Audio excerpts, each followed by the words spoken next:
Hey, welcome to Let's Talk Nation. I'm your man, Rod Love, and everybody knows the General, Attorney Greg Jackson. Once again, it's on, Brother Love. Hey, you know how we get this thing started every week, but I think we're going to start off a little bit more special. Because I was going to ask, what did you get into this weekend? But you better say the right thing, because we all know what this past weekend was. Oh, man, absolutely. You think I'm going to go in the doghouse? Hey, he thinks I'm going to go in the doghouse. Man, I did what I was supposed to do this weekend. If I don't do it any other weekend, you did it this weekend. I did it this weekend, and that is, man, made sure that Mother's Day was special.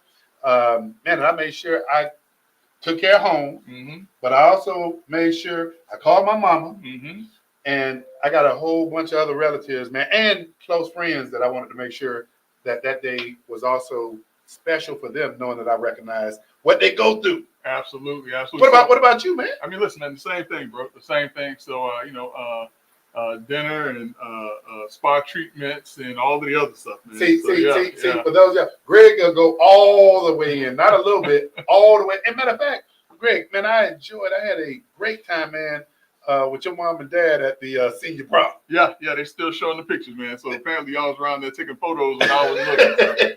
Hey, but you was doing the best, being the moderator, being the host. I was trying, man. I did what the popular progressive seniors would let me do. No, they let you do whatever you want to do, and you did it good, man. You did a great job. No, absolutely. But listen, though, all jokes aside, a very special, belated Happy Mother's Day to all of the Let's Talk listeners out there who are moms or who have helped to raise some young folks in your community. Mother's Day is a day to commemorate and to recognize all of the work that women do in our community and for our society. And Brother Love, I'm laying it on thick. Because next month, Brother Love. I know you want the payback. Yeah, you want the payback. Now.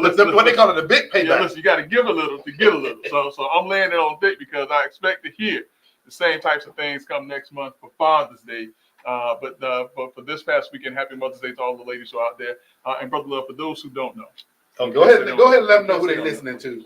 If they don't know right now, they're tuned in to two of the most influential voices in Central Florida on Monday night. Brother Love and Greg Jackson, the dynamic duo guaranteed to raise your IQ 10 to 15 points. And on some nights, Brother Love, it even goes up to 20. If you want to be a part of the night show, all you got to do is dial the number. We got to dial the number for all you all out there listening and all you all who out there watching.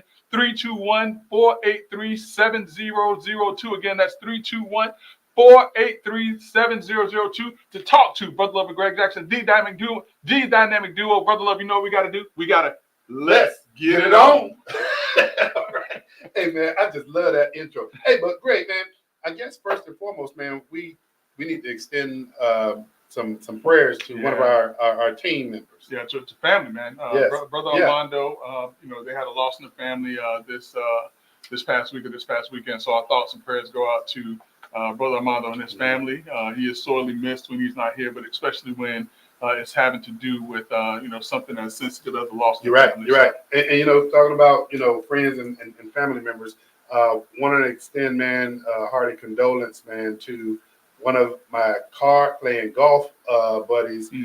Brew lost his dad this past week as well. So want to let them know that our hearts and prayers will be with you and your families. And so, man, we're with you. Absolutely. But listen, tonight, Brother Love, we have a great show. We have some great information. We're going to be talking about topics and issues that touch on things all across these great United States and also here in the state of Florida. But in addition, Brother Love, we have a very special guest who's going to come in and talk to us. As you know, Brother Love and I, we take election season very seriously, so much so that we invite candidates to come in, sit down, talk to Let's Talk Nation so that you can find out more about who these individuals are who are looking to represent and to lead in the community. And tonight, Brother Love, we have a very special guest who's going to join us here shortly by the name of Mr. Austin Arthur. So we're looking very much forward to speaking to Mr. Arthur about himself, about his candidacy, so that Let's Talk Nation can have a great idea of who this young man is. Well, all right. Hey, well, you know what, Greg? Here's something, man, that Doc and I was kind of going back and forth on this thing, man, and this is on our punch sheet tonight, man, because it's really important. Greg, minimum wage hikes. Listen, man, I understand you and Doc were talking about this early, and I understand that this has been the topic of discussion for a lot of people here recently. But Let's Talk Nation, and if anyone has been watching Brother Love and myself and Doc Polite for any length of time, you know that we have been talking about this issue Mhm. for a number of years, and that is, the cry for a hike or an increase in the minimum wage. But I don't think that people really and truly understand what comes with that increase in minimum wage, because if you're going to ask an employer to pay more money to individuals in a minimum wage, what do you think that's going to do to the workforce, Brother Love? Well, we see what it's doing to the workforce. And Greg, I mean, we were talking about this, what, 4 years? When was the Florida ballot for increased minimum wage? Was it a few years ago? I want to say it was 18, if I remember. Okay. 2018, if I remember. And so we were having this conversation, and Greg, I'm going to take a chapter out of your book. We call this, Yeah. we called it from the standpoint of what does it mean? It means companies and businesses will be looking toward automation. Mhm. And Greg, when you look toward automation, do you know what else you're doing? You're reducing your reliance on HR. That's right. You That's know right. that comes with it. Because you know what computers don't do, Brother Love? Go ahead. Computers don't call out sick. Computers don't go out to get drunk and then don't come to work the next day. Computers, they may fall, they may have some issues, but you get somebody in there to fix them, and then they're right back to doing the work, Brother Love. Yeah, you're right. And so you got that going on. But listen, though, the other thing too, and we saw it coming, Brother Love, and we were showing people the pictures, the videos, just trying to show people, hey, listen, you're calling for this increase in minimum wage, but guess what's going to happen? People are going to be replaced. So this is what I want people to do. I want you to think back to 5 years ago, brother. I want to think about 5 years ago. You walk into a McDonald's. It's hustling. It's bustling. It's got people in the back. It's got people in the front. You have your cashier. You have all of these people who are employed and working as hard as they possibly can. And I want you to go into a McDonald's right now, Brother Love, and tell me what you see. Okay, can I do that? Yes, sir. Yes, sir. Okay, because you and I, we were pretty bad, and we got some phone calls from some organizations to ask us to stop doing what we were doing. But we would walk into Sam's. We'd walk into McDonald's. Go to a CVS. Yeah, and we'd walk in and take a picture with our phones of the self-service kiosk. Yeah. And Sam, man, and I'm not going to mention the location, but at one point in time, they had like 20 checkouts. And all of them were manned by a person. Now we have about 3. 10. No, not even 10. Go into a Publix right now, and you'll see 5 or 6 lanes and 2 people that are actually at cash registers, and the rest are self-checkout lines. Doc Platt, I see the pearly whites, man. What you got, man? Boy, hey, listen, it's funny watching this. Now, I'm pro-labor. We called it. Hey, no, but I'm saying we all predicted this foolishness was gonna bear fruit. Now we're at it. What was that, Rod, I shared with you the other day, the automation? What place was that? Yeah. It was a video. I think it was a TikTok. Somebody pulled up at the fast food drive-through. Right. And you could tell this was AI that was taking the order. Yeah. AI. And so Checkers has that. Then to beat that, I went into Walmart the other day, and Walmart now has an exclusive line for Walmart Plus customers. Everybody else is basically on their own. But do you have to pay for that Plus? Yes.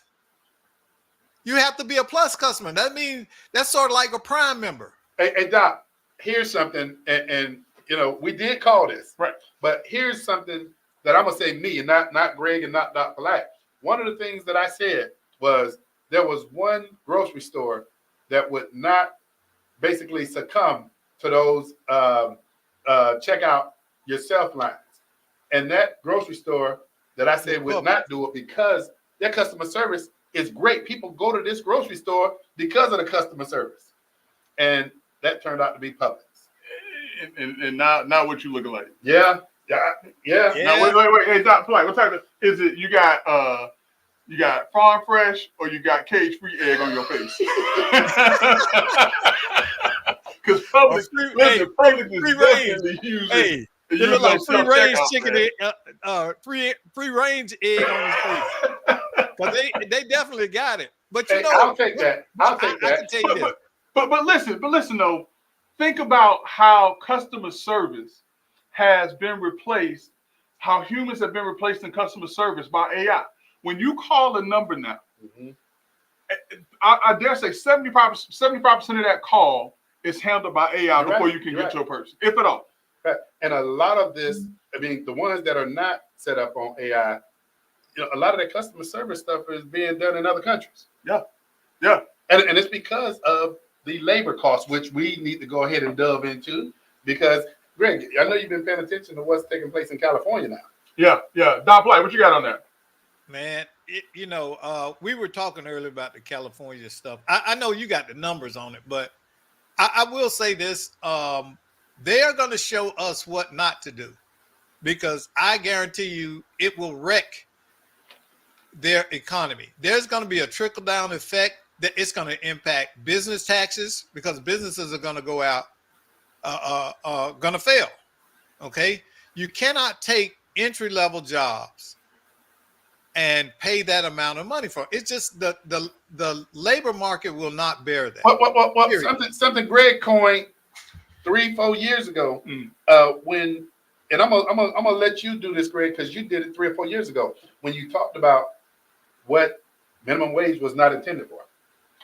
Listen, minimum wage was not intended to be a living wage. It was not intended for individuals who are in their 30s, 40s, and 50s to make a living. It was intended for young people just get into the workforce so that they can make a minimum wage to start getting on their feet. But now people are using minimum wage as a way of having supplying and supporting families, and it just wasn't meant to be that.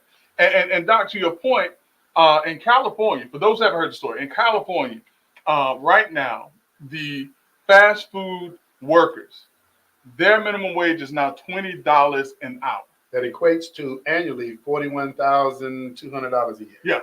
Yeah. Who would have thought that in any day and age that fast food workers would be making $20 an hour? Nobody, but it goes back to this point, Greg, and I haven't heard anybody articulate this. What has government done to the job market? Yeah. I mean, with government inserting itself into private capitalization, if you would, now forcing them to pay more. So now what is that doing to the private sector? Hey, listen, it's forcing the private sector to do what private sectors do, pass on the cost to consumers. And not only passing on the cost to consumers, because listen, if they're having to pay these individuals $20 an hour, guess what's going to happen to the food costs? The food costs are going to go up. But in addition to that, guess what's going to happen to the labor force? The labor force is going to go down, because if you're going to have to pay 10 individuals $10 an hour, that's $200 an hour. Why don't you cut that down to 5 people that's working? That's $100 an hour. You get you a couple of kiosks. That's not going to break down. Look at how you invest in kiosks. And that's what's going to happen. The workforce is going to continue to decline, as we've seen in other parts of Something else that has happened that nobody, I mean, the exact same thing that you're talking about taking place has taken place. But something else. And to your point about the fast food workers, the other week I went to Five Guys. How much you think it costs for 2 hamburgers? Well, that's where I'm going. 2 fries, the food cost is rich. and 2 drinks. So now I think it would have run you anywhere between $25 and $30. It was $35. Yeah. And listen, the fact that I'm not shocked should tell you something. And the other day I stopped at Popeyes on the way back from Orlando. Popeyes always been expensive. Hey, and got 3 wings and a biscuit. How much you think that was? Oh, how many wings? 3? Yeah. And a biscuit? Yeah. $12. And Popeyes, like, he got like $9-10. Yeah, $10 and some change. Hey, but think, Doc, you could go to the grocery store. No, you can't. You're right, because wings. Hey, let me stop you right there. No, you can't. Hey, but Greg, come on, man. For about $9-10, let me go buy some chicken. Listen, for $9-10 in the grocery store. Right? Look, because food costs in the grocery stores are getting ridiculous. Yeah.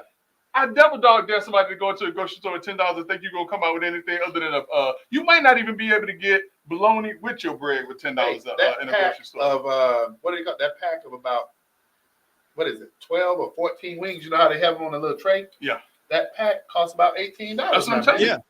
I'm telling you, food costs right now are astronomical. And why? Because you got to do something when you're looking at how inflated your labor costs are now. How else can you do? I mean, businesses are actually closing up. Yeah. And a lot of restaurants. So what are we going to do with all those unemployed people? But I'm not. What are we going to do with all those unemployed people? That's the next question. Listen, you know what's going to happen, Doc. It's just going to be like, as much as I hate to say it, as much as I hate to forecast this, it's going to become like any third world nation or any other country where individuals, a high number of individuals, are living at the expense of the government because they cannot find work. And the individuals who are putting into the tax system or to the tax base are going to be paying more. Mm-hmm. You're right. That's what's going to happen. And so, Rick, when you say that now, I think you need to back that up from the standpoint of people saying, okay, what else can government do to increase what we're paying the government? Property taxes is one of them. Yeah. When you look at permitting, when you look at rent, I mean, even driver's license fees. I mean, you don't realize the extent that government is going to shift to look at how does it, recoup revenue in other areas. Yeah. Well, listen, guys, let me tell you this. When I came to the show today, I was on a high note. Now y'all got me all depressed. Now I gotta go home. Now I gotta go drink me a little bit. Don't go home and kick the dog, a man. little bit of tequila because now I'm all depressed. Okay, Y'all got me thinking about this. But Greg, I don't want you to be depressed because here's the other part that we haven't articulated, and that is this. Uh-huh. That's a good reason to do research on who you elected. That is a perfect. But boy, look at you. Look at him. Now you got that segue going. Okay, I got you. A nice segue. Hey, he been on me for like what? How many years about coming up with good segues? Hey, you got an attaboy. But no, you're absolutely right, though, Brother Love.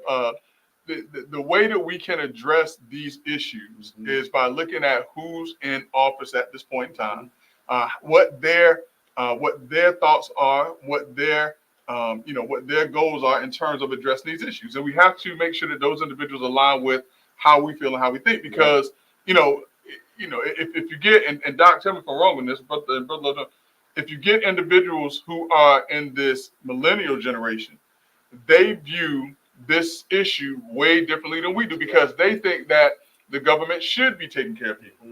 Whereas you have folks in our generation who feel like, listen, you got to work, you got to do it for yourself, because if you don't do it, then someone else is going to pay for it, and you're going to pay for it, and someone else is going to benefit from it. You're right. You're absolutely right. The difference is the generational mindset of participation. You got a whole generation of people now raised in the education system that were given passes. Everything was there were rewards for everybody. Yeah. And hard work is no longer a separator of talent. Everyone is given equal opportunity, and it just can't go that way. I mean, yeah, you know what, Doc? You're right, because we talked about the participation trophies that everybody was given. Right. That everybody gets a trophy just because they showed up, and not that only the people who excelled and worked the hardest were the ones who were recognized for the work that they did. Right. So why, and that's what I was saying to Rod earlier before we came on the air. You cut your workforce down. You have a job that or an assembly line that required 10 people when you started out. Because of the cost of labor, you now have cut that down to 5. Yeah. And those people are doing double the work. That's reverse incentivism, and they're not going to raise up to the level. It's going to discourage them, because think about working in the workplace and you're that person that overperforms because you perform based on your ethics, your work ethic, right? And everybody else around you is kind of slack off, and you've been carrying that. And most of the time, those people, they just get sick and tired and they leave. But you know what? What about this other trend that there's some research out on it now that's saying men are retreating from the workforce like never before? And I kind of go back to the question you asked, Greg. What are they doing? See, we about to have a whole nother conversation that listen, let's save that one. Say that one. That's a whole nother is. story right That there. is. That's another whole That's a show. whole Right. nother show. Skim on top of it. We know what they're doing. They're going to work for themselves. Think about this. If you find yourself struggling, right? Wouldn't you want to struggle on your own terms? If you're going to struggle, if I'm going to struggle to have a job, and it still does not meet my needs. And I feel that I have the aptitude to go out and create a different opportunity for myself and benefit 100%. If you are certain of your talents, you're going to take that and go. But again, part of that phenomenon as well, Greg, is the generational participation trophy. You Yeah, got but 40-year-olds but living. I don't understand. You got Doc, 40-year-olds living look, with their moms. But think about this. Yeah, you're right. But that trend, Doc, is directly attributed to the fact that housing costs have gone through the ceiling, literally, to the extent that younger population of individuals, when you could come out and get yourself a starter house, the price on a starter house now is unbelievable when you compare it to salary. But now that's a whole nother issue, man. Yeah. I'm telling y'all trying to see y'all baiting me. I see what y'all doing.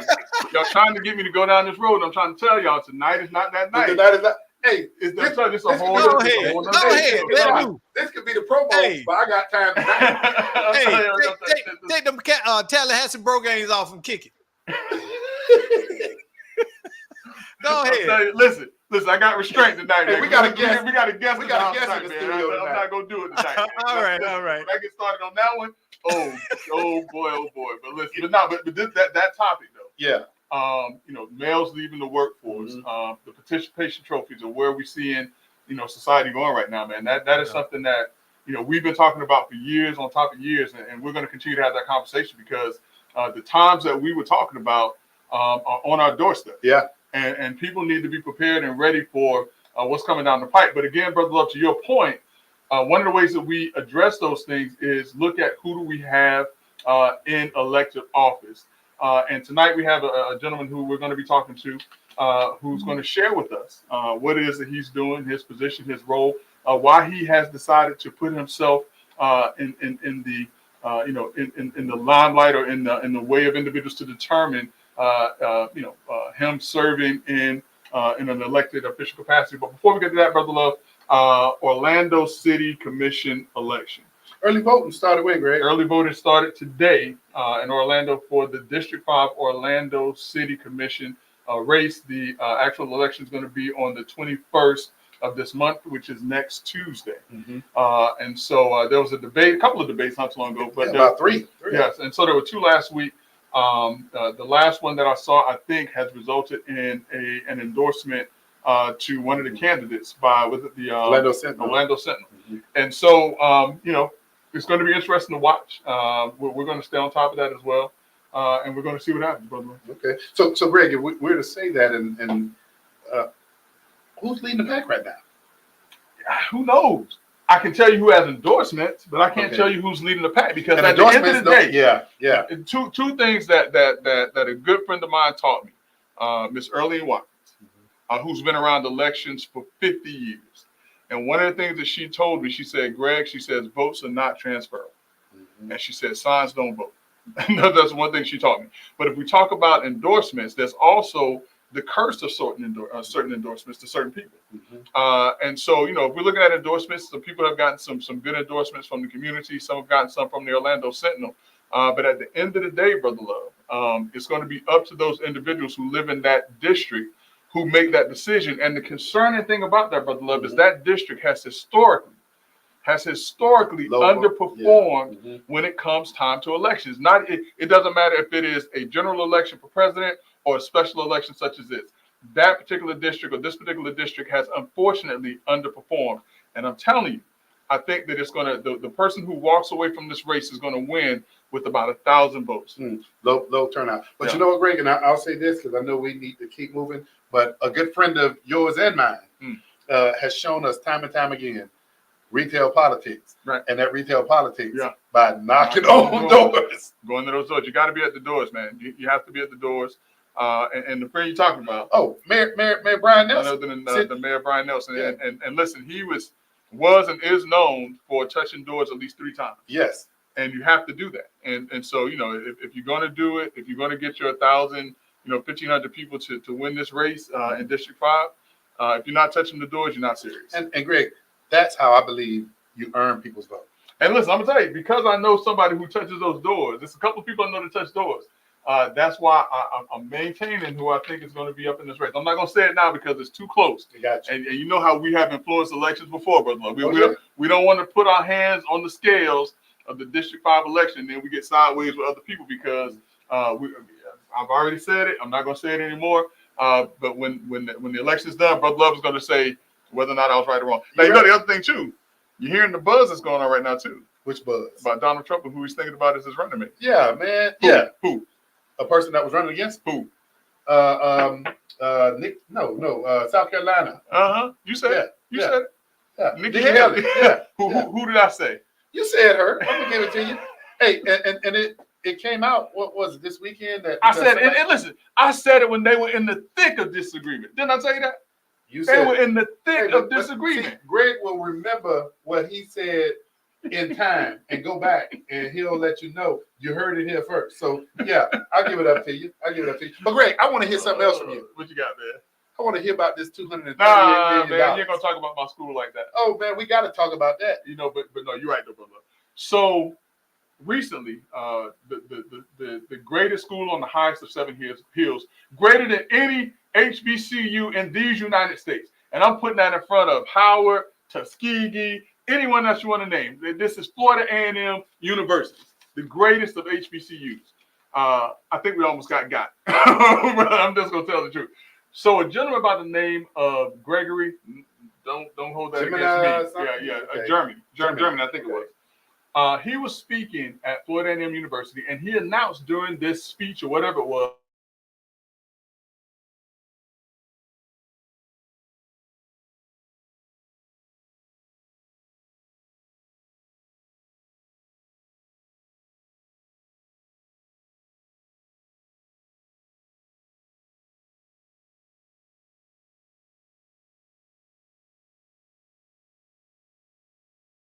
Is because the other part of it is not only the $238 million, Right. but supposedly another $61 million. But Greg, this Over guy, 10 years, yeah, over 10 years. yeah. But Greg, this guy doesn't have what do you call it?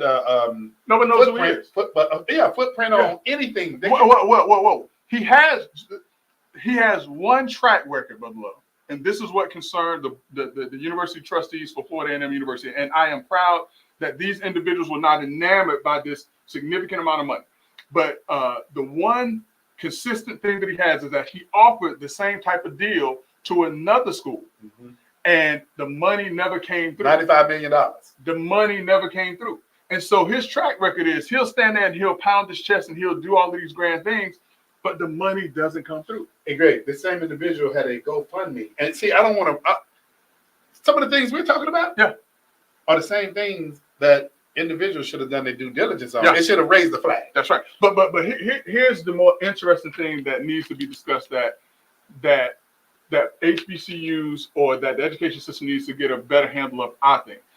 When you compare HBCUs to Ivy League universities, all right, Ivy League universities in 2019, foundations gifted them $5.5 billion in 2019. Over the 99 or over the 90 plus HBCUs, Brother Love, how much do you think was gifted to the collective of 90 or so HBCUs in 2019? Go. Collectively, Collectively. 200 million. $45 million way collectively off. was given to 90 HBCUs. And so a better job has to be done by the attendees of HBCUs, myself included, to seed more into our universities. Now, I know that a lot of times the individuals who go to the Ivy League schools, they go out to get the jobs and they become the millionaires, the billionaires, whatever the case may be. But HBCUs, we still have a proud history, and we still have those individuals who can give and should give, as I said, myself included. And so I want to see HBCUs do a better job with seeding into our alma maters. And so this was a cautionary tale of, we almost fell hook, line, and sinker for the doodad on that one. But y'all fell for it. No, we didn't. No. The president fell for it.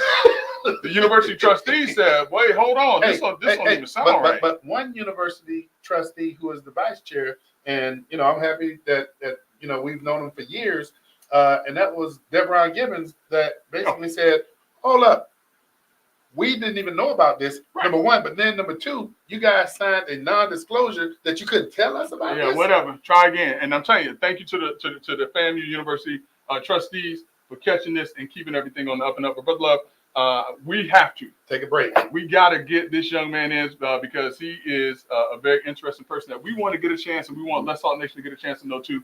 So listen, don't go anywhere. We want you to come back because coming up next, we're going to be speaking to Mr. Austin Arthur. We'll be right back. They break, I fix. Mercedes-Benz, BMWs, Jaguars and Porsche. Joe's Quality Auto Repair. I specialize in European cars. They break, I fix at Joe's European Quality Auto Repair. Located at 1240 State Road 436 in Altamont Springs. They break, I fix. Call me, mention Let's Talk Nation and bring your certified dealership repair quote. And I beat by 30%. Remember, they break, I fix. Call me at Joe's European Quality Auto Repair at 407-409-6040. Again, 407-409-6040. After they break, I fix. Joe's European Quality Auto Repair. Hey, welcome back to Let's Talk Nation. And Greg led us up to this, and the audience was sitting back saying, because Greg, you gave the name already, so you didn't keep him on that cliffhanger like you normally do. Nah, man, I couldn't do it. Listen, because I know he told all his friends, all the people who go to church, and listen, I'm going to be on the show, so we had to confirm before he got here that he was here. That he was here. He was here. But you know what, man? Here's a guy who is, just an incredible person, incredible human being. And, man, we open our platform up to individuals so the audience, so constituents can get to know you, know what you're about, and basically ask those questions. And so, Greg, I'm going to do the alley-oop so that you can go ahead and dunk this thing. But we have in the studio with us Mr. Ashton Arthur. But listen, so this is something that, and I went through and I read your bio. I went to your website. You and I, we haven't had a chance to formally meet. I think we just kind of like talk. We know some mutual friends. And as I'm reading through your bio, you have a very intriguing background. And so, Brother Love, as I'm reading it, I'm thinking to myself, I think we're getting pranked. I think we're getting pranked. Literally, I think we're getting pranked because I'm reading who this gentleman is, what he's about, and I'm like, why is he running for a county commission seat? Because the person that I'm reading here, this story, these issues, the things that he's involved in, reads much bigger than the station that he's looking for. And so that was my informal introduction to Mr. Arthur. But since I have him here now, I'm going to ask him the question that I was dying to ask him when I was reading your bio. Why Orange County Commission? Why now? Because the current commissioner, and we need a new commissioner, that's why. So I'm very involved in the community, as you alluded to. I'm on the board for the West Orange Habitat for Humanity, Challenge 22 to End Veteran Suicide, 8 Ways Children and Family Services is an organization that works in East Winter Garden, primarily our under-resourced community there, minority community. And in that, you work a lot with local governments in those sorts of organizations. And I had just tremendous success working with our municipalities, Winter Garden, Ocoee, Oakland, Windermere, even Apopka. And but when it came to the county, it was just a much different experience. It was a lot of bureaucracy for one thing, a lot of red tape, always hard to get anybody on the phone, including the one person that's supposed to be available, and that's our commissioner. And it just became quite frustrating. Many things occurred. And so my goal was not to run for office. My goal was to find somebody to run for office, to be our next Orange County commissioner. So my brother and I own a marketing firm in West Orange County. So I was essentially trying to bribe all my friends. Listen, run for this seat. I got your back. We'll do it all in-kind contribution for the website, the videos. We'll do it all. It's free for you. We just need a new commissioner. You got to run. And so the finger kept on kind of getting pointed back to me. Well, why don't you do it? And then, I'm a firefighter paramedic originally. And so it's paramilitary. And when you identify a problem and you want to complain about it, that means it's your job to be the solution. So that was kind of being thrown in my face. And so I talked to my wife, my brother, who's my best friend and my business partner, my pastor, and my widowed mother. And that's kind of like my board of directors for my life. The kitchen cabinet. Yeah, correct. And they all felt that this is what I should be doing and that it is correct. Well, you know the old saying. Yes. If not me, who? If not now, when? And that sounds like the calling that was placed to you when you said, "Hey, would you do this?" And they said, "Well, hey, listen, if not you, who?"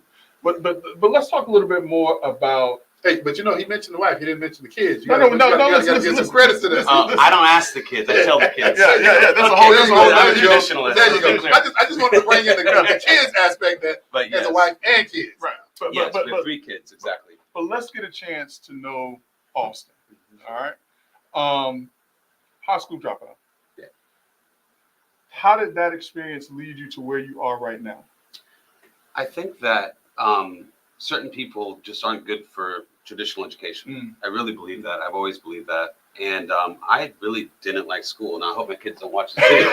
But but it's true. I never enjoyed it. My mind was always somewhere else. The truth is, in math class when I was in middle school, you had the old Walkman. And I had a Walkman. I had a long sleeve shirt. And I had this radio earbud. And it'd be in math class. And I'd be listening to talk radio all day during math class. So my mind was always somewhere else. I always wanted to do business or be a successful musician. I joined a band. I just wanted to do something else. I just was never good with traditional education. So what I finally did actually is I convinced my parents by making this big presentation about why homeschool is far better. So this, I had to go to the library. There's no Wikipedia back then. Right. Yeah. I had to go to the library, study statistics, and bring all these statistics. This is why you should homeschool me. I had a 5-point plan. It was beautiful. I finally convinced them. Then part 2, that was plan A, now plan B. Yeah. So this is why you should allow me to get my GED. Because this homeschool thing is really just a waste of time. I could be in the workforce right now. I could be learning a trade.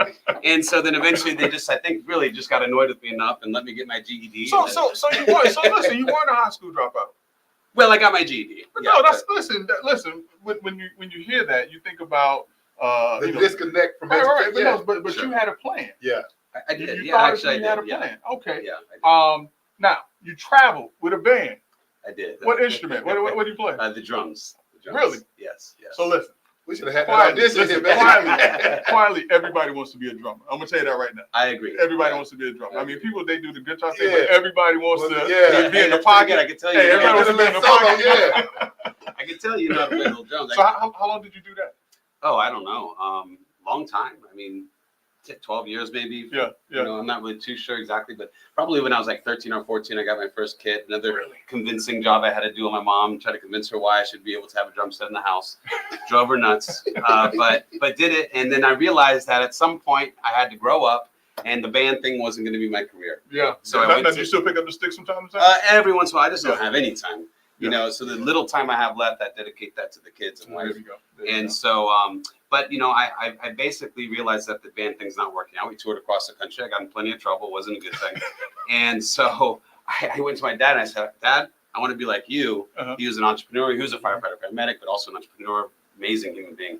I want to be an entrepreneur, Dad. He's like, well, that's great, son, and a job. So why don't you go get a real job like a man, and then maybe if you work hard and you have a product or service that people like, and you get some luck along the way, then maybe you could do this entrepreneur thing. Yeah. So I followed his lead, and I became a firefighter, paramedic, and my brother and I started our first business together, a marketing firm, which is still here in West Orange County next to the West Orange Chamber of Commerce. We eventually opened up our first gymnastics center, and I know that sounds left field, but that was always a passion of us. We were gymnasts growing up. My parents met through gymnastics. Nice. So my brother and I always knew we wanted to do But that. you guys own one of the largest. It is the largest gymnastics center in the state of Florida. Wow. Yes, exactly. Wow. So So that's now- just history on that one. So now, the love of your life. Yes. How did that come about?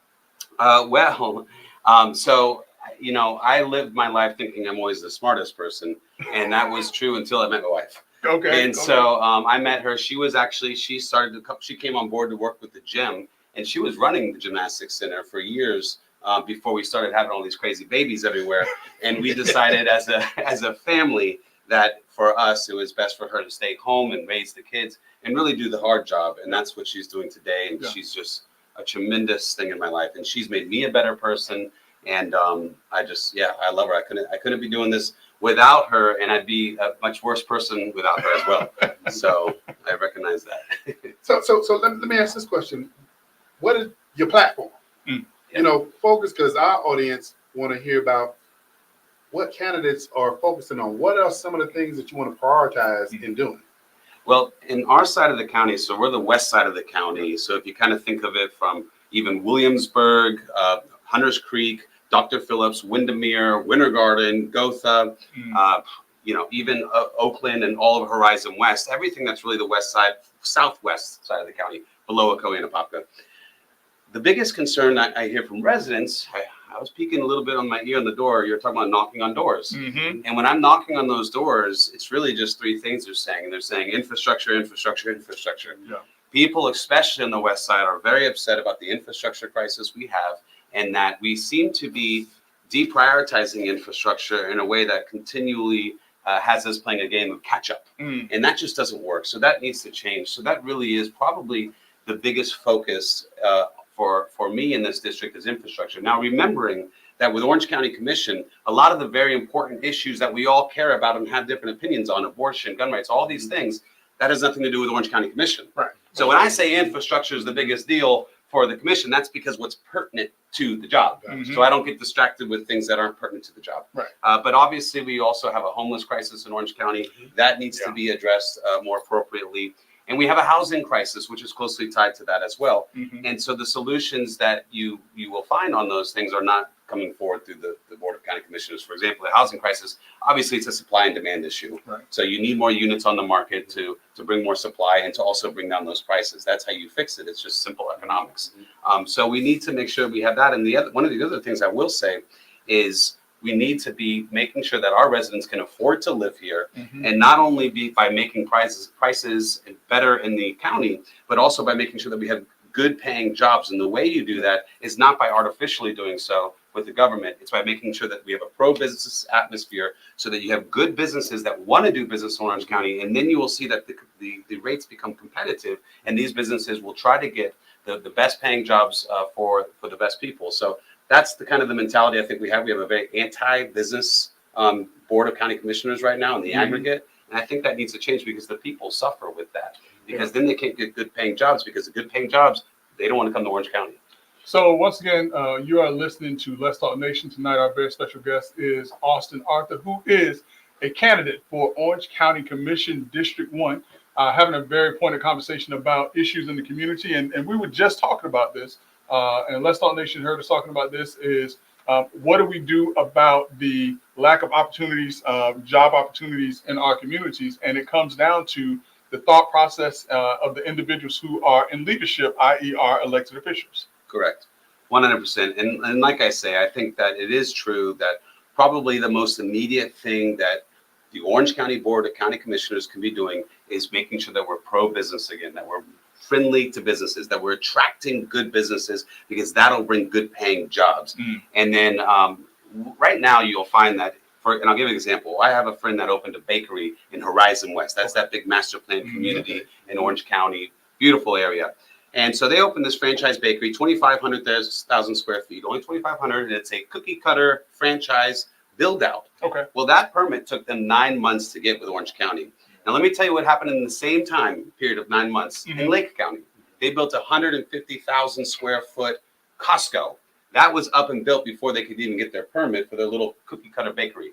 So that's a crisis. That's a business crisis. So those are jobs. They have 24 employees there, good paying jobs, starting $20 an hour, and they almost left Orange County. So that's what's happening constantly. And in Horizon West, people are wondering why we're not getting restaurants, why we're not getting gas stations. Well, because it's a terrible place to do business in Orange County, because there's so much bureaucracy, and you don't have a commissioner who's helping to prioritize the businesses that we want. We want businesses that will bring good paying jobs. And that's the job of the commissioner, to be the liaison to help make that possible. Yeah. Now, Brother Love, hearing what Brother Arthur's saying, and you haven't sat in that position before, how much of that, of what commissioners do or think they cannot do, is a function of staff? What I would say is staff, they're there to follow directions. One of the things that you do in that capacity, and yes, I was in that capacity for about a year. And it is basically the leadership of that commission that basically tells staff, here's what you need to do with the business. I mean, yeah, we're talking about codes and permits and things of that nature, but one of your jobs is to help cut back on the level of bureaucracy. And so, when you talk about being in that commission seat, you're talking about a position of advocacy, Mhm. and that advocacy can be aggressive too. So what I'm hearing, or what I think I'm hearing, and I think Let's Talk Nation is hearing the same thing, is that a commissioner in that seat to be effective has to be able to advocate, even in light of what staff may be saying, to possibly shorten the length of time to get permits or shorten the length of time to do things instead of just going with what staff may say. Sometimes they have to be able to look at what the community needs in order to move things forward for their specific area. 100% correct. And I'll give you an example that's happening in our district right now. So we talked about the infrastructure crisis. A lot of the problems with the traffic in the west side is you don't have enough connectivity between Lake County and Orange County because that's right there on the border. So you have to go to 192 or to US or to West Colonial Drive to get between the two counties. So there's a lot of potential avenues to where you can open up different vessels to let that traffic breathe a little bit with non-tax road, and including one such road called Fleming's Road. And if you go to Fleming's Road, it's a perfect connector potential. And if you look at the end of that road, you'll find 100 feet away is a Lake County road, 100 feet away. And that will bring tremendous alleviating pressure off of that road system, and it's a toll-free road. So I go to Orange County's website and I ask what's going on, and they said, yeah, we're going to connect it. Lake County's already done their part. We're going to connect it. 2 years. 2 years for a 100-foot road. Brother Love and I could get a six-pack and be done by happy hour. Okay, we could just take care of that very easy. So that to me is a problem, not really of staff, but you don't have the leadership in place to say, hey, listen, guys, this is a priority. Yeah. You know, we need to get this done in one afternoon and knock it out because we need pressure release now, not 2 years from now. No. So that's a prime example. So now, of, brother, brother Arthur must have felt these manicured hands and knew that brother Jackson was out there and digging up nothing with y'all. No, So y'all gonna be doing that before happy hour. I'll be sitting there with these manicured I hands. just figured you had more important things to do. That's all. Hey, Greg goes around and does those one-arm push-ups. Hey, but Austin, let me ask you about public safety, which is something that is on everybody's mind as well. What's your position on public safety in Orange County? So I believe that so as you know, with the commission, what they do is they fund the sheriff's office. So during those conversations, when they're looking at the budget, you need to make sure that you're having a good partnership mentality with Sheriff Mina, who does a great job, and to make sure that the sectors are all matching and in place. Because for one thing, I'll tell you, Pine Hills was sharing a division with Horizon West, and that's just totally different places. And that was creating so many long times for response times. And again, who are people calling? Well, they're not calling Sheriff Mina. He's not the representative for that. That's right. They're calling the commissioner. So the commissioner needs to be able to communicate well and to prioritize once again in partnership with the sheriff's office, because the commissioners don't run the sheriff's office. You know, they're working in partnership. They make sure that their budget is secure. So if you have a problem during budget time is when you really have some muscle to say, hey, look, we need to do X, Y, Z. But really, it's about working in partnership with the sheriff's office. And that's how you get it done, by being that liaison. Once again, that's the biggest role of a commissioner in my eyes, is being a liaison to the people for all these different aspects of our government. You know, we appreciate you being here. One other thing, because leading up to this show, Greg and I was getting texts saying, hey, what about this? What about that? One of the other items was, what's your thoughts about how critical mental health services are in Orange County? Very critical. So I serve on the board I chair the board of Challenge 22 to end veteran suicide. So mental health to me is a very serious thing. And it's a shame when people deprioritize mental health, because that's a big part of the reason why we have a homelessness crisis as well. It's one of the prongs. It's not the only reason. It's not true that anybody who's homeless has a mental health problem or is addicted. Some people just have fallen on hard times and just can't afford the rent anymore. So there's many reasons. But I think that it's critical for a local government to focus on that, because that's where you're going to have the closest connection to these people, to these individuals, to know the issues, where the issues are. It's great to get funding from the state government and from the federal government on those things, and we'll take all the funding we could get to get taxpayer dollars back home. But in reality, the local government needs to be the one that's spearheading these initiatives, because they're closer to the people. You're right. So, Brother Arthur, day one, let's say the election happens. And by the way, when is the election? So the folks will know. When is the election? Well, I love that you just asked me a trick question. And the reason it's a trick question is because we don't technically know the way Orange County works. It's a little bit wonky.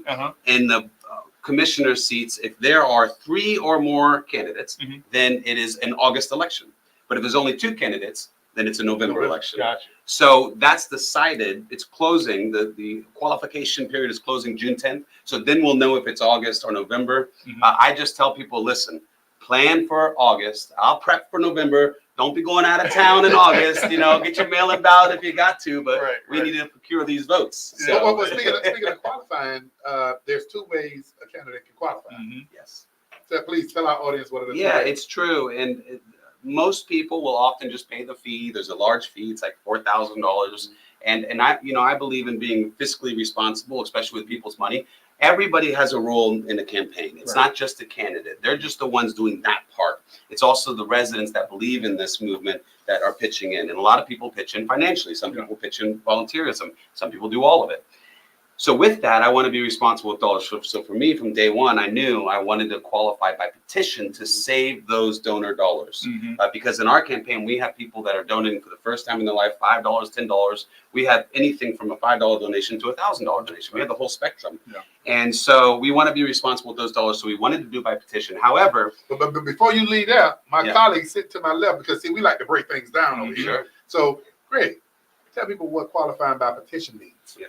Basically, qualifying by petition means that you are either going door to door, you're getting out into the community in an area where specifically voters from that district are able to sign a petition saying that that they don't mind or they want your name on the ballot. And so you have to get a certain number of petitions in order to qualify by petition. And that's a lot of work, Brother Love. That means going door to door. That means going to community events. That means sitting down, talking to actual voters.